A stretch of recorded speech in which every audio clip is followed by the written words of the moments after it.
All right, everybody, let's talk albums from 2024. Here are my top 20. Coming in at number 20 is Brat by Charlie XCX. I know a lot of people are going to accuse me for not liking the record because it's at number 20, but I do like this record. It's a great pop record. I particularly like the Sophie tribute on this one, as well as I Think About It All the Time, kind of reminds me of KKB, but it is all still very Charlie. It is very her. Number 19 is Something in the Room She Moves by Julia Holter. Julia Holter is just one of those artists I don't know if I'll ever fully understand, but I really, really like what I'm hearing. Number 18, I Lay Down My Life for You by JPEG Mafia. I'll be totally real, I've struggled with JPEG Mafia's albums in the past, but after the last effort with Danny Brown, I kind of came around to his style, and this is just the linchpin, and I'm a fan. I'm a fan now. I've been convinced. Number 17 is 3C by Pucker Up. This album is a new take on an oldish kind of sound with like Riot Girl influences, but it also gets kind of big, and I've seen them live, and they in person can get kind of like Rage Against the Machine-y.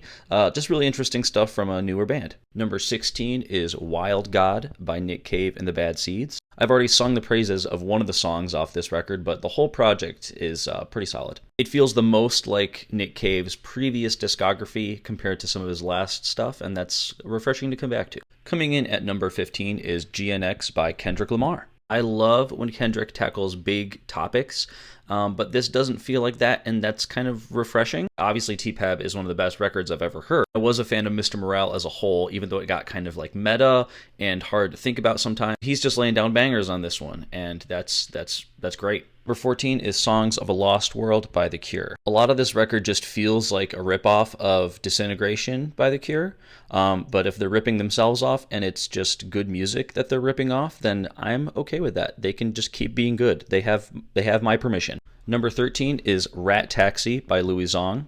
This one's just fun, man. Like, is rapping about being a taxi driving rat in the city, and yeah, it's good. It's fun.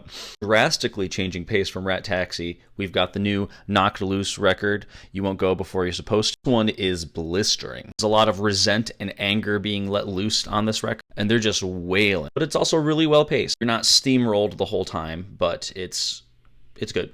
And to wrap this video up, we're going to talk about number 11, which is Warmth of the Flame by Old Customer. This is a really solid self-reflecting folk record that I can't recommend enough. That's enough for now. We're going to do number 10 through 1 tomorrow. Thanks for sticking around.